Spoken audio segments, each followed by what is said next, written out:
Hello students, myself Prashant Phutane, your PF sir as well as your JEE and NEET mentor. ये तो आप सबको बात पता होगी JEE एंड NEET mentor. तो बच्चों, हमने हमारे last lecture of redox reaction में बात की थी अबाउट ऑक्सीडेशन रिडक्शन और oxidising agent as well as reducing agent. तो आज हम कुछ रेडॉक्स रिएक्शंस के टाइप्स है और टाइप्स के बारे में हम जानेंगे. टाइप्स ऑफ रेडॉक्स रिएक्शन कहिए या टाइप्स ऑफ रिएक्शन कहिए. Types of redox reaction.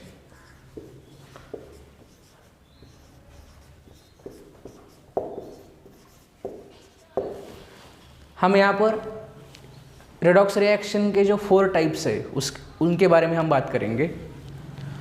First जो टाइप है this is combination reaction. Combination reaction, इसके नाम से ही हमें पता चलता है कि ऐसे रिएक्शंस जिनमें 2 या 2 से ज़्यादा एटम्स का कॉम्बिनेशन होगा उस रिएक्शन को हम क्या कहेंगे? Combination reaction. इसका एग्जांपल मान लो, सपोज हमारे पास सल्फर और ऑक्सीजन है, इससे बना SO2 सल्फर डाइऑक्साइड. अगर यहाँ पर हम ऑक्सीडेशन नंबर की बात करें तो यहाँ सल्फर का ऑक्सीडेशन नंबर 0 रहेगा, क्योंकि ये जो सल्फर है ये सल्फर एलिमेंटल स्टेट में है और इसलिए इसका ऑक्सीडेशन नंबर कितना है यहाँ पर? 0. ऑक्सीजन का भी ऑक्सीडेशन नंबर 0 है. अब इस कंपाउंड में आओ, ये SO2 में सल्फर का ऑक्सीडेशन नंबर अगर हम कैलकुलेट करें तो हमें कितना आएगा? +4 और ऑक्सीजन का आएगा -2. यानी सल्फर गया 0 से +4 में, सल्फर का हुआ ऑक्सीडेशन, क्योंकि सल्फर का ऑक्सीडेशन नंबर यहाँ पर इंक्रीज हो रहा है और जिस भी रिएक्शन में ऑक्सीडेशन नंबर का इंक्रीज होता है उसे हम क्या कहते हैं? Oxidation reaction. ओके. सल्फर 0 से कहाँ जा रहा है? +4 में, देयरफॉर सल्फर का होगा यहाँ पर ऑक्सीडेशन. ऑक्सीजन 0 से जा रहा है -2 में, यानी इसका ऑक्सीडेशन नंबर कम हो रहा है, देयरफॉर ऑक्सीजन का यहाँ पर क्या होगा? रिडक्शन. और जिस भी रिएक्शन में ऑक्सीडेशन और रिडक्शन साइमल्टेनियसली होगा उसे ही हम क्या कहते हैं? Redox reaction. This is first type of redox reaction, that is combination reaction. Combination reaction में क्या होगा? फिर 2 या 2 से ज़्यादा एलिमेंट कंबाइन होंगे. जब भी कभी कॉम्बिनेशन रिएक्शन होगी, उस कॉम्बिनेशन रिएक्शन के दौरान सभी एलिमेंट के या एटम के ऑक्सीडेशन नंबर में चेंज आता है, 100% चेंज आता है. Therefore all combination reactions are redox reactions. This is very important point. All combination reactions short form में लिखता हूं मैं यहाँ, आर रेडॉक्स रिएक्शंस. क्योंकि जब भी किसी एटम को कंबाइन होगा पड़ेगा तब उसे उसके ऑक्सीडेशन नंबर में कोई तो चेंज लाना पड़ेगा. Therefore this point is valid for this combination reaction. Okay. Second type, decomposition reaction. इसके नाम से ही हमें क्या पता चलता है? Decomposition reaction. आप यहां तक कॉपी कीजिए.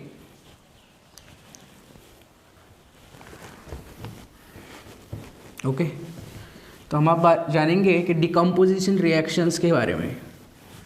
आखिर ये डिकम्पोजिशन रिएक्शन किस चिड़िया का नाम है? Decomposition, second type of redox reaction, that is decomposition reactions. ये डिकम्पोजिशंस रिएक्शन में क्या होता है कि एक कंपाउंड डिकम्पोज होता है, टूटता है, ब्रेक करता है दो या दो से ज़्यादा एटम में या एलिमेंट में। ये जो डिकम्पोजिशन रिएक्शंस है वो दो टाइप्स की हो सकती है। कितने टाइप्स की? दो। और रेडॉक्स भी हो सकती है और नॉन रेडॉक्स भी हो सकती है। ये जो डिकम्पोजिशन रिएक्शन है, these are of two types. One is redox and another one is non-redox. Non-redox. Redox का मतलब क्या? जिस भी रिएक्शन में ऑक्सीडेशन और रिडक्शन क्या हो, साइमल्टेनियसली हो, उसे हम रेडॉक्स रिएक्शन कहते हैं। और नॉन रेडॉक्स किसे कहेंगे? जिस रिएक्शन में ऑक्सीडेशन भी ना हो और रिडक्शन भी ना हो, उसे हम क्या कहेंगे फिर? Non redox reaction. Non redox reaction. इसका एग्जांपल देखिए। सपोज आपके पास एक कंपाउंड दिया गया KClO3, ये कंपाउंड है। जब आप इसे हीट करेंगे तो इसका ब्रेकडाउन होगा, ये टूटेगा और टूट के क्या फॉर्म होगा? एक होगा KCl और एक होगा ऑक्सीजन। बैलेंसिंग के लिए 3/2 लगाइए यहाँ पर। ओके। अगर यहाँ पर हम क्लोरीन का ऑक्सीडेशन नंबर कैलकुलेट करें, यहाँ पर हम अगर क्लोरीन का ऑक्सीडेशन नंबर कैलकुलेट करें तो यहाँ पर कितना आएगा? क्लोरीन का ऑक्सीडेशन नंबर +5। कितना है यहाँ पर? +5। और यहाँ पर कैलकुलेट करें तो क्लोरीन का ऑक्सीडेशन नंबर आएगा -1। यानी यहाँ पर क्लोरीन +5 से कहाँ जा रहा है? -1 में। मतलब इसका ऑक्सीडेशन नंबर कम हो रहा है कि बढ़ रहा है? कम हो रहा है, यानी यहाँ पर होगा रिडक्शन। ये कौन सी रिएक्शन है? रिडक्शन। ओके। यहाँ पर आइए। अगर ऑक्सीजन का यहाँ पर आपने ऑक्सीडेशन नंबर कैलकुलेट किया तो यहाँ पर आएगा -2। कितना आएगा? -2। और यहाँ पर देखो तो यहाँ पर आएगा 0। इसका मतलब कि ऑक्सीडेशन नंबर यहाँ पर क्या हो रहा है? इंक्रीज। और इसे हम क्या कहते हैं? ऑक्सीडेशन। और जिस भी रिएक्शन में ऑक्सीडेशन भी हो और क्या रिडक्शन भी हो, उसे हम क्या कहते हैं? Redox reaction. इस रिएक्शन में KClO3 का डिकम्पोजिशन हुआ। डिकम्पोजिशन होने के बाद हमें कौन कौन से कंपाउंड मिले? एक तो मिला KCl और एक मिला ऑक्सीजन। और ऑक्सीडेशन नंबर किस तरह से चेंज हुआ हमने ये भी देख लिया। Therefore this is redox reaction, decomposition type. और दूसरा टाइप कौन सा होगा डिकम्पोजिशन रिएक्शन का? Non redox reaction. Non redox reaction, इसका भी एग्जाम्पल इम्पॉर्टेंट है। मान लो आपके पास एक कंपाउंड दिया जाए CaCO3 सॉलिड, इसे हम कैल्शियम कार्बोनेट बोलते हैं, और इसे आपने हीट किया। इसे हीट करने पर हमें कैल्शियम ऑक्साइड सॉलिड और प्लस CO2 गैस मिला। अगर हम इस कैल्शियम का ऑक्सीडेशन नंबर यहाँ पर कैलकुलेट करें तो कितना आएगा? यहाँ पर आएगा +2। कैल्शियम का ऑक्सीडेशन कैलकुलेशन का आपका काम है। मैंने आपको ऑक्सीडेशन नंबर कैलकुलेशन सिखाया है। ऑक्सीडेशन नंबर यहाँ पर कितना आएगा कैल्शियम का? +2। यहाँ पर भी आप निकालेंगे तो यहाँ पर भी कैल्शियम का ऑक्सीडेशन नंबर +2 ही आएगा। कितना आएगा? +2 ही आएगा। अगर कार्बन का यहाँ पर ऑक्सीडेशन नंबर आप निकालेंगे, यहाँ +4 आएगा। और यहाँ पर भी कार्बन का ऑक्सीडेशन नंबर आप कैलकुलेट करने पर आपको +4 ही मिलेगा। ऑक्सीजन का -2 ही मिलेगा, यहाँ पर भी -2 मिलेगा, यहाँ पर भी -2 मिलेगा। यानी इस रिएक्शन में क्या हो रहा है? किस एलिमेंट का ऑक्सीडेशन नंबर चेंज हो रहा है क्या? नहीं, क्योंकि कैल्शियम का यहाँ भी +2 है, यहाँ भी +2 है, कार्बन का यहाँ भी +4 है, यहाँ भी +4 है, ऑक्सीजन का यहाँ भी -2 है, यहाँ भी -2 है। दैट इज इसमें ना तो ऑक्सीडेशन नंबर बढ़ रहा है ना तो ऑक्सीडेशन नंबर घट रहा है। यानी इस रिएक्शन में ऑक्सीडेशन भी नहीं हो रहा और रिडक्शन भी नहीं हो रहा। Therefore this type of reaction is non redox reaction. बोलो यहाँ तक कोई दिक्कत? Is it clear? तो decomposition reaction, this is second type, आप इसे कॉपी कर सकते हो। ओके, तो अब हम तीसरे रिएक्शन जो है हमारी रेडॉक्स रिएक्शन, तीसरा टाइप, उसके बारे में हम जानेंगे। Third type we have to discuss. कौन कौन सी रिएक्शन हुई अपनी? कॉम्बिनेशन रिएक्शन और डिकम्पोजिशन रिएक्शन। अब जानेंगे metal displacement, metal displacement reaction. ये रिएक्शन आप लोग बचपन से पढ़ते आ रहे हो, मेटल डिस्प्लेसमेंट रिएक्शन। इस रिएक्शन में क्या होता है, जो भी कोई मोर रिएक्टिव मेटल होगा, कौन सा? जो भी कोई मोर रिएक्टिव मेटल होगा वो लेस रिएक्टिव मेटल को हटाएगा और उसकी जगह पर जाकर बैठ जाएगा इन सॉल्ट सॉल्यूशन। यानी कि मान लो अगर आपके पास जिंक दिया जाए और इस जिंक को आपने कॉपर सल्फेट के सॉल्यूशन में ड्रॉप किया, तो क्या होगा यहाँ पर? यहाँ पर ZnSO4 प्लस कॉपर, मतलब इस जिंक ने क्या किया, इस कॉपर को धक्का दिया, लात मार के सॉल्यूशन से बाहर कर दिया और उसकी जगह पर जाकर बैठ गया। इसका मतलब कि जो जिंक है, zinc is more reactive than copper, और ऐसी रिएक्शंस को हम क्या कहते हैं? Metal displacement reaction. इसकी डेफिनेशन लिखेंगे हम कि the reactions in which more reactive metal displaces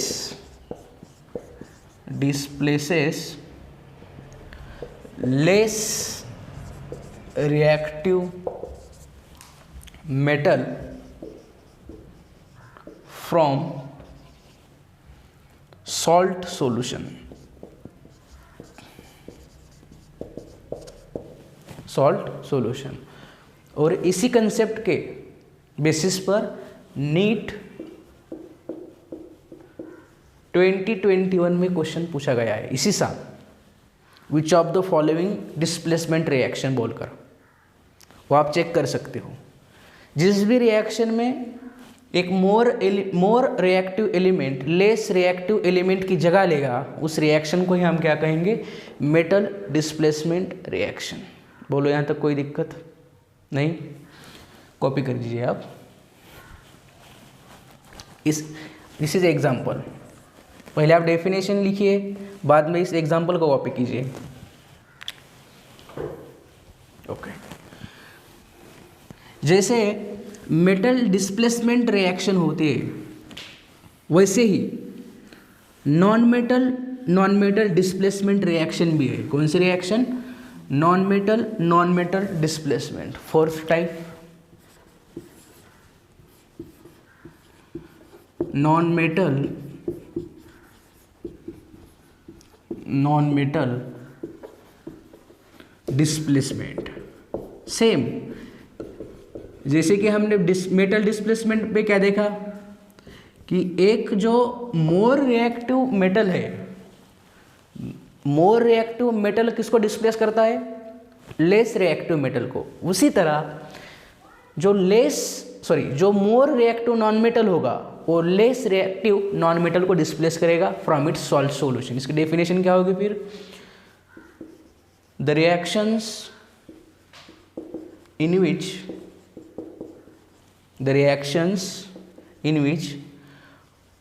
more reactive non-metal displaces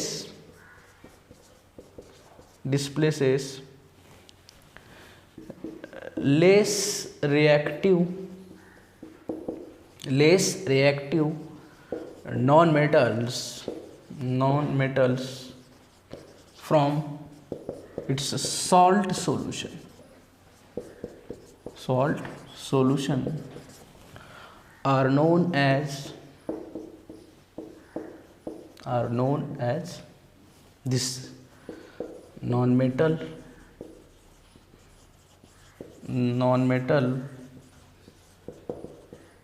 displacement reactions। बोलो यहाँ तक कोई दिक्कत? अब इसका एग्जाम्पल हम देखेंगे। कंसिडर कीजिए हमें ये रिएक्शन दी गई Cl2 प्लस Ki। इसमें क्या होगा, ये जो क्लोरीन है, ये क्लोरीन और आयोडीन इस रिएक्शन में है। ये जो क्लोरीन है नॉन मेटल है और आयोडीन भी क्या है, नॉन मेटल। ओके, तो ये क्लोरीन आयोडीन से ज़्यादा रिएक्टिव है, मोर रिएक्टिव है। इसी कारण ये क्लोरीन क्या करेगा, इस आयोडीन को हटाएगा और उसकी जगह पर जाकर बैठ जाएगा KCl, और यहाँ से आयोडीन बाहर निकलेगा। बोलो यहाँ तक कोई दिक्कत? ये जो बैलेंसिंग का फंडा है, वो बैलेंसिंग का फंडा हम हमारे आने वाला जो नेक्स्ट लेक्चर है उसमें डिस्कस करेंगे कि जो बैलेंसिंग किस तरह से करते हैं हम। अब बैलेंसिंग की आप चिंता मत कीजिए। यहाँ पर क्या हुआ, इस मोर रिएक्टिव क्लोरीन ने इस लेस रिएक्टिव आयोडीन की जगह ली, उसे यहाँ आयोडीन को यहाँ से हटाया, बाहर निकाल दिया। इसी रिएक्शन को हम क्या कहते हैं, नॉन मेटल डिस्प्लेसमेंट रिएक्शन। ये हुए 4 basic types of redox reactions और टाइप्स ऑफ रिएक्शन। और अब 2 बचते हैं, दोनों रिएक्शंस बचते हैं। एक होती है डिसप्रोपोर्शनेशन रिएक्शन और एक होती है कम प्रोपोर्शनेशन रिएक्शन। आप वीडियो पॉज करके इसे कॉपी कीजिए। हमारी जो बची हुई 2 रिएक्शंस है उसके बारे में हम डील करेंगे।